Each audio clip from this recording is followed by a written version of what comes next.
Hello and welcome back to UK NBA episode 7. This is part 4 and it's time for Ask Pete.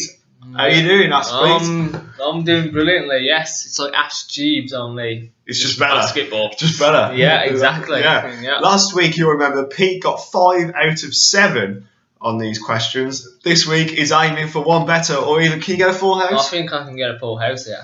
Right, well, he hasn't seen the questions. So I've put in some real tough ones because just to mix it up, put in a couple towards the end that I think you'll struggle with. But let's start. It's Ask Pete. Question number 1 of 7. Where do the Portland Trail Blazers play their home games? What's the name of the stadium? Don't say Portland. That would be just splitting hairs. Yeah. Oh dear. Again, this is going to be a bad start. So I don't want to go 6 out of 7. I want to go 7. But I cannot think. I'm going to have to rush you, I'm afraid. You're going to have to give me a guess, or you might give me the right answer if you think about it. Well, I can't think of what it is. I'm going to go with a product because that's what most of the names are in America. I'll say the Mars Stadium. The Mars Stadium. Well, Centre or the Mars Arena. Centre. Okay. Yeah, it's right next to the Snickers Centre and the Twix Centre's down the road. Yeah. No, it's actually the Moda Centre. So nothing really. What? Know what Moda is? No. No. If you can tell us what Moda is, stick that in the comments because I don't know what that is. There are a lot named after places. I mean, they've got Barclays Centre. I think there's a Pepsi one as well. The FedEx Forum. Yeah, was last week. From last week. So yeah. So 7 out of 7 is not possible this week, I'm afraid. I'm giving you a big fat red X for this one. But can you get the second one? You need to bounce back. Yeah. You need to do exactly what the Memphis Grizzlies need to do. Yeah. That's bounce back. Yeah. Who is the coach of the Denver Nuggets? That is Brian Shaw. That is the correct answer. So you bounce back. Well done. Now we talked a little bit during the 3 previous parts about the Philadelphia 76ers. They recently narrowly avoided becoming the only team with the longest winless streak in NBA history. Who has that unwanted record for 18 losses in a row at the start of the season? I do believe it was quite recent. Only a couple of years ago, I did hear this not too long back. I think it was the New Jersey Nets. That is the correct answer. No, of course, now the Brooklyn Nets. Yeah. That was in the 2009-10 season when they went 18 games without a win. Yeah, poor season for them. So I might as well ask you on the other end of the spectrum because that's only fair. Yeah. Who's got the longest winning streak? Well, I'd have to go with probably one of the greatest known teams in NBA, and I'd probably say the Lakers, LA Lakers. Surprisingly, due to their current form, that's the correct answer. Yeah. In 1971-72 season, they won 33 games in a row. Yeah, back in the Cavaliers are going to do the same. We all know that.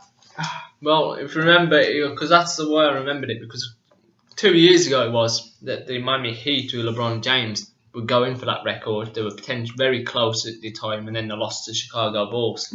So obviously there was a lot of mention about that record by the Lakers, which is 33. I think they got to 27, I think, the Miami Heat. So I think they've become the second longest winning streak. Well, you've got 2 out of 4 so far, so you're 50% right. Question number 5. Who won NBA Coach of the Year in 2012? 2012.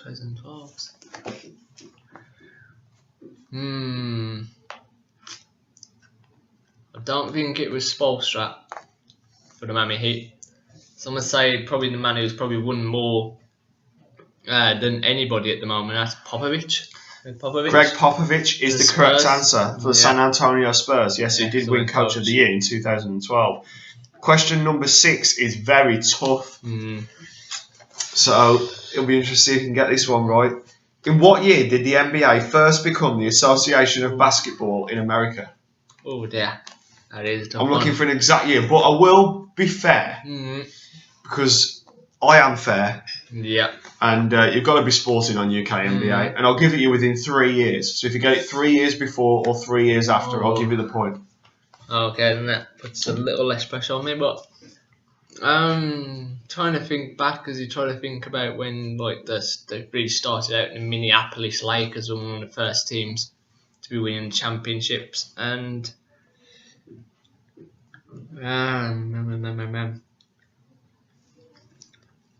I'll take a stab in the dark and go for a round figure and say 1950. You were 1 year out getting the point.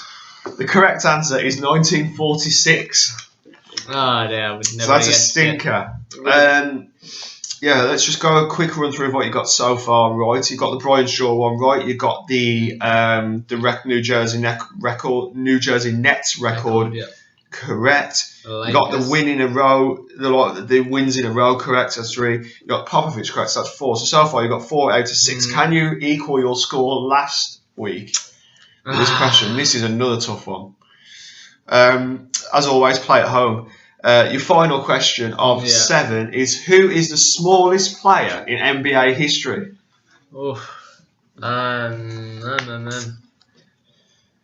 That's another very difficult one.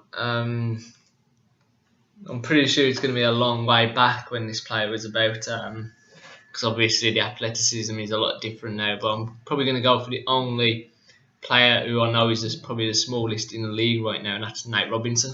It's the incorrect answer. It's a good shout though, but it's not. The smallest player in NBA history is in fact Muggs Bogues. I think I pronounced that correct, but I might not have done, so apologies if Muggs Bogues is watching, because he might be. Yeah. He played for the Washington Bullets, and he was their 12th draft pick in 1987.